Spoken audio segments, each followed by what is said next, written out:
जय हिंद साथियों, आप सबको चाणक्य क्लासेस बरवाडी के यूट्यूब चैनल में स्वागत है। तो साथियों कैसे हैं? उम्मीद करते हैं आप लोग सकुशल होंगे, ठीक ठाक होंगे, मस्त होंगे। तो जैसे कि हम लोग पिछले कक्षाओं में हम लोग कोशिका के बारे में पढ़ चुके थे। कुछ क्लास डिले हो गया था, कुछ काम हो चुका था, जिस काम था इसकी वजह से क्लास नहीं ले पा रहे थे। ठीक है, तो आज हम लोग उस कोशिका चैप्टर को हम लोग खत्म कर चुके थे। उस कोशिका से हम लोग आगे पढ़ने वाले उस चैप्टर का नाम है टिश्यू, अर्थात उत्तक का नाम है टिश्यू, अर्थात हम लोग क्या बोलेंगे? उत्तक।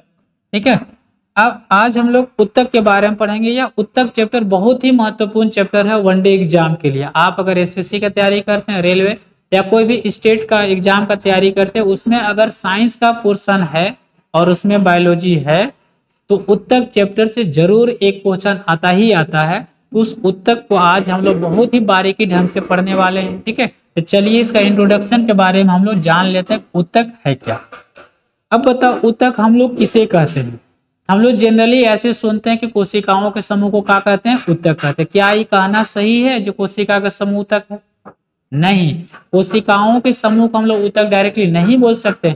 हमको बोलना होगा कि समान कोशिका जो होती है ना, यानी वैसे कोशिकाओं के समूह जिसका संरचना समान हो, कार्य समान हो, आकृति समान हो, आकार समान हो, उन सभी कोशिकाओं के समूह को हम लोग क्या बोल देंगे? उत्तक।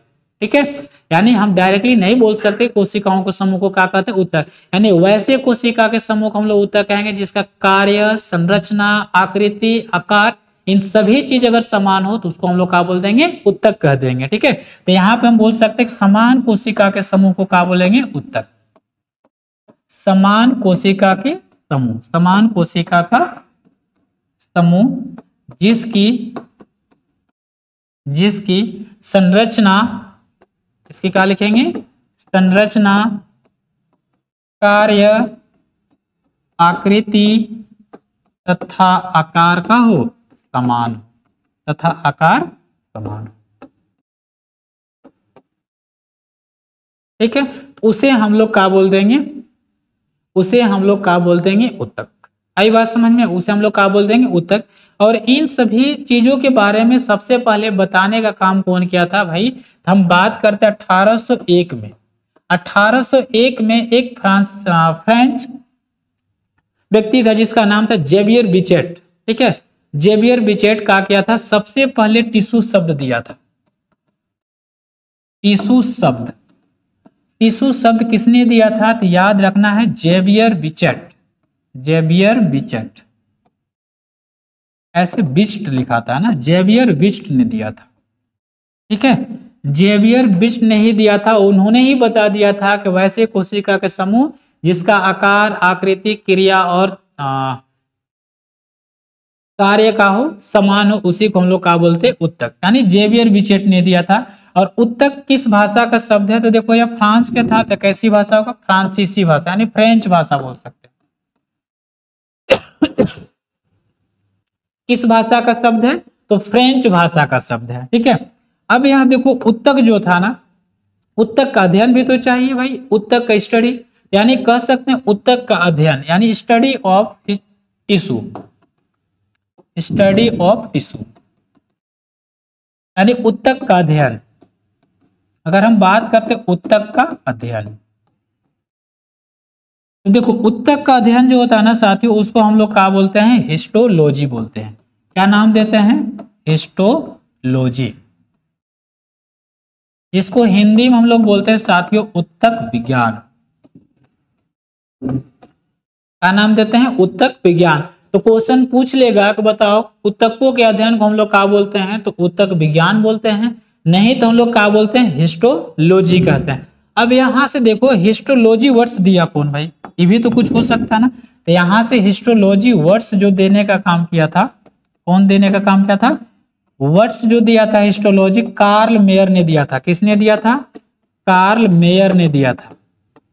कब दिया था? तो 1819 में इन्होंने दिया था। कब दिया था? 1819 में इन्होंने, कार्ल मेयर ने हिस्टोलॉजी शब्द दिया था। हिस्टोलॉजी मतलब क्या होता? उत्तकों का अध्ययन। इसमें उत्तक की संरचना, कार्य, जो चीजें उत्तक के बारे में हमें पढ़नी होती है, उन सभी को हम कहाँ पढ़ते हैं? हिस्टोलॉजी में पढ़ते हैं। अब देखो इस हिस्टोलॉजी को शाखा बनाने, यानी कहा जाए इस हिस्टोलॉजी को एक विज्ञान के शाखा के रूप में ना, इस हिस्टोलॉजी को विज्ञान में एक शाखा के रूप में स्थापित करने का काम किया था एक इटली के वैज्ञानिक नाम था, जिसका नाम था मार्सेलो मालपिगी। क्या था? मार्सेलो मालपिगी ने इसको शाखा के रूप में स्थापित किया था। इसलिए ऊतक विज्ञान का पिता किसको बोलते हैं? ऊतक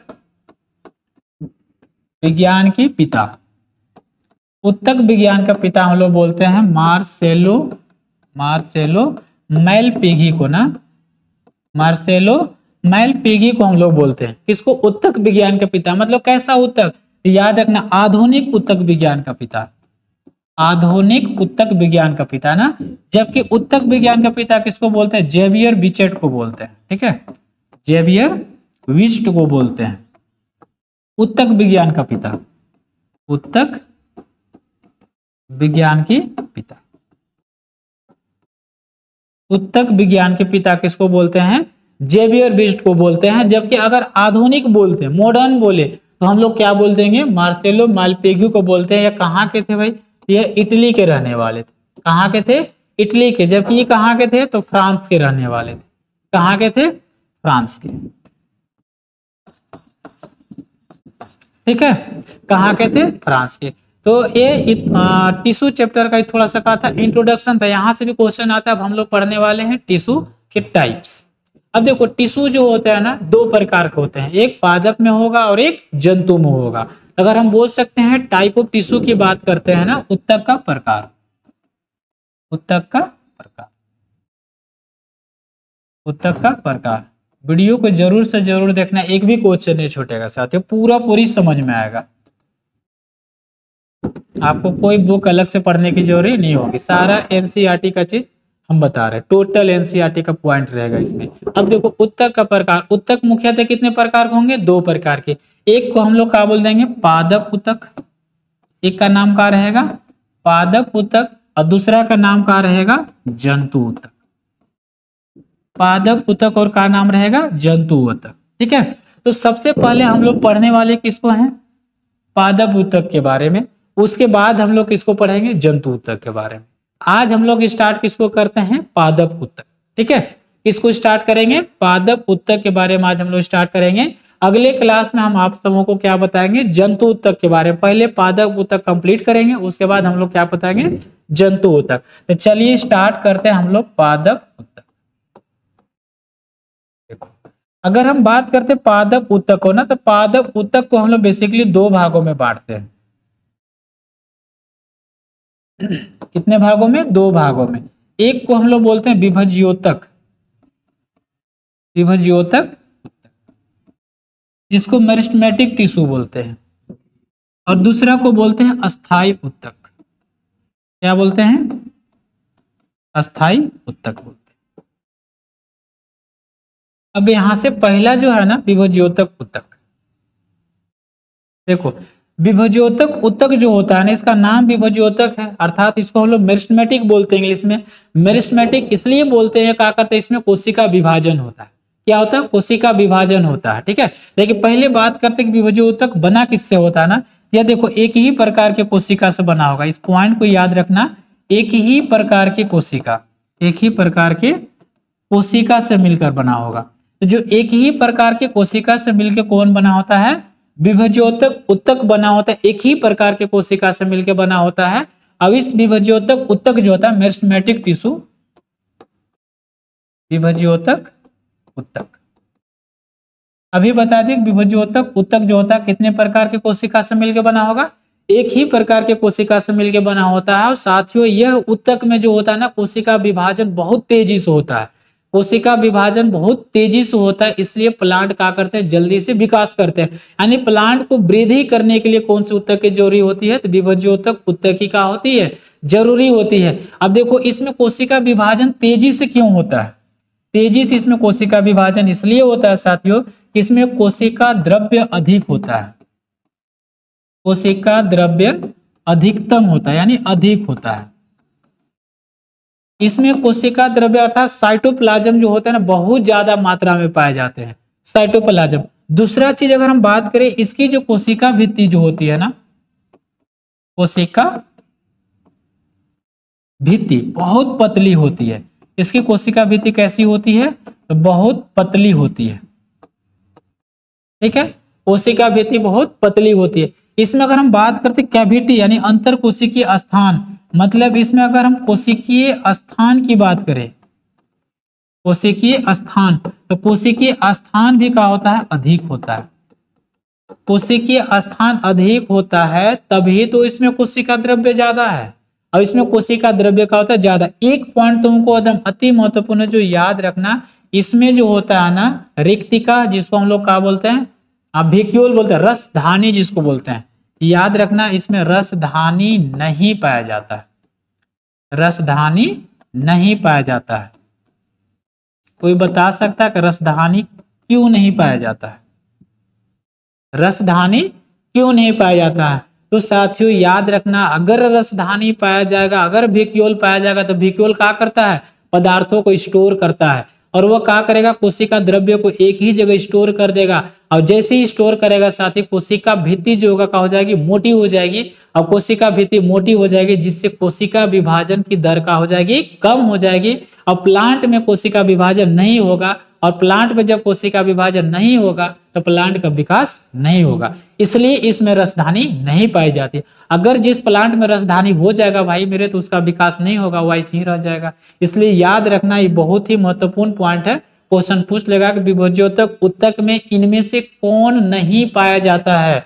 तो याद क्या रखना है? रसधानी, वैक्यूल नहीं पाया जाता, और नहीं पाए जाने का रीजन बता दिए। अगर यह पाया जाएगा तो कोशिका विभाजन की दर को कम कर देगा, और नहीं पाया जाएगा तो कोशिका विभाजन की दर क्या होगी?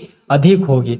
अब हम लोग पढ़ते हैं विभज्योत उत्तक का प्रकार, मतलब मेरिस्टेमेटिक टिश्यू का प्रकार। देखो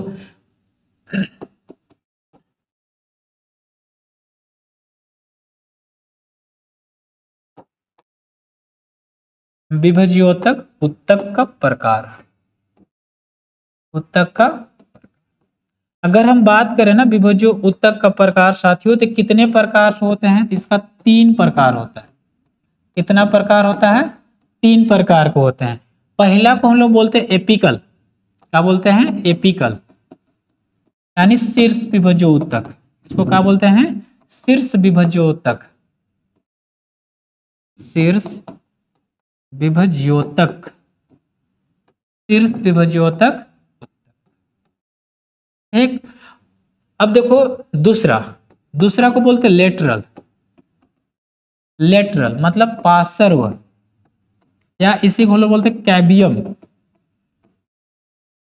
कैबियम विभज्योतक उत्तक,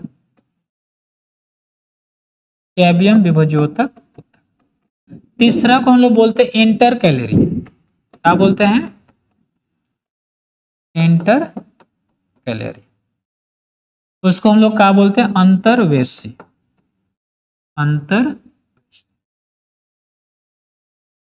अंतर्वेशी विभज्योतक।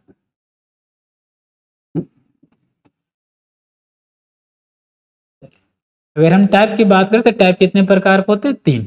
कौन? एपिकल, लेटरल और इंटरकैलरी। तो चलिए हम लोग स्टार्ट करते हैं। एपिकल मेरिस्टेमेटिक टिश्यू क्या होता है? एपिकल ना, पहला पॉइंट हम लोग क्या बोलेंगे? एपिकल यानी शीर्ष विभज्यो उत्तक, शीर्ष विभज्यो उत्तक। अब देखो ना, शीर्ष, इसका नाम ही है शीर्ष, मतलब कहाँ पाया जाएगा? कुछ भी पार्ट होगा उसका शीर्ष भाग में पाया जाएगा। तो पौधा का शीर्ष भाग कहाँ होता है? एक तो नीचे होगा और एक तो ऊपर होगा। तो यह जो पौधा जो होता है ना, पौधा ऐसे मान के चलो क्या है? रूट्स है, और यहाँ पे इसका ऐसे शाखा। यहाँ जो होगा ना, एक रूट के टिप्स में यहाँ पे पाया जाएगा, और एक यहाँ सबसे ऊपर। तो यहाँ पे शीर्ष भाग में पाया जाएगा, और यहाँ पे पाया जाएगा। मतलब किस में? तो यहाँ पे जड़ में पाया जाएगा, और पौधों के ऊपरी भाग में पाया जाएगा। और इसका काम क्या होता है ना, यह पौधों की लंबाई को बढ़ाता है। किसको बढ़ाएगा? पौधों की लंबाई को बढ़ाता है। तो पौधों की लंबाई को बढ़ाने का काम कौन करता है? तो एपिकल मेरिस्टेमेटिक टिश्यू करता है। क्यों? क्योंकि ये जड़ के शीर्ष में भी पाया जाएगा, जड़ को कहाँ ले जाएगा? जमीन के नीचे। और जो ऊपर पाया जाएगा यानी शूट सिस्टम में पाया जाएगा, इसको हम लोग बोलते हैं रूट सिस्टम, इसको बोलते हैं शूट सिस्टम। तो शूट सिस्टम के जब ऊपर पाया जाएगा तो पौधों को प्रकाश की ओर ले जाएगा, मतलब पौधों की लंबाई को बढ़ाएगा। तो यहाँ पे 2 चीज होता है पौधों में वृद्धि ना, एक देखो पौधों के कहाँ लेके जा रहा, नीचे लेके जा रहा, मतलब वो गुरुत्वाकर्षण की दिशा में लेके जा रहा। पृथ्वी किसी चीज को अपनी ओर खींचती है तो कहाँ खींचती है, नीचे खींचती है, उसी बल को हम लोग गुरुत्वाकर्षण बोलते हैं। तो गुरुत्वाकर्षण की दिशा में लेके जा रहा है, तो गुरुत्वाकर्षण की दिशा में जब वृद्धि होती है ना, उसको हम लोग बोलते हैं जियोट्रॉप। क्या बोलते हैं, जियोट्रॉप बोलते हैं। और जब ये प्रकाश की ओर वृद्धि होगा तो उसको हम लोग बोलते हैं फोटोट्रॉप्स। लेकिन जब ये नीचे जा रहा है, नीचे के साथ साथ ये कहाँ जा रहा है, मिट्टी में भी जा रहा है। अब मिट्टी में क्या होता है, पानी होता है, तो जब मिट्टी और पानी की ओर जब इसका वृद्धि होगा तो उसको हम लोग बोलते हैं हाइड्रोट्रॉप। तो यहाँ पे एपिकल मेरिस्मेटिक टिश्यू में 3 प्रकार का वृद्धि हो जाता है। पहला को हम लोग क्या बोलते हैं, फोटोट्रॉप, फोटोट्रॉप।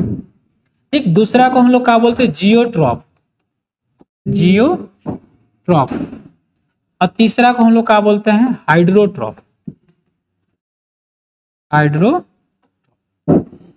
फोटोट्रॉप का मतलब क्या होगा, वो प्रकाश की ओर बढ़ेगा। जियोट्रॉप का मतलब होगा वो गुरुत्वाकर्षण की दिशा में जाएगा। और हाइड्रोट्रॉप का मतलब किधर जाएगा, मिट्टी की ओर जाएगा।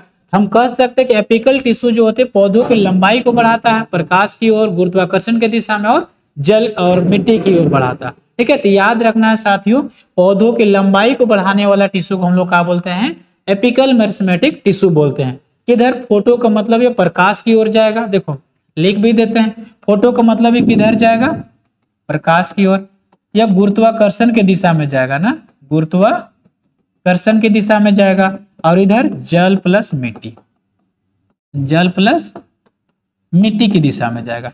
जैसे अगर हम बात करें चना को हम लोग जब क्या करते हैं, फुलाते हैं, पानी में डाल देते हैं ना, उसके बाद जब चना का अंकुर होता है, देखता है कि जब भींगा हुआ कपड़ा से हम लोग बांधते हैं ना, तो जिधर भींगा हुआ उधर उसका अंकुर जाता है। क्यों, क्योंकि उसमें क्या हो रहा है, हाइड्रोट्रॉप हो रहा है। इसका पौधों को जो विकास हाइड्रोट्रॉप भी होगा, जियोट्रॉप भी होगा, और फोटोट्रॉप भी होगा। चलिए अगला पार्ट जो है उसको हम लोग क्या बोलते हैं, लेटरल यानी कैबियम।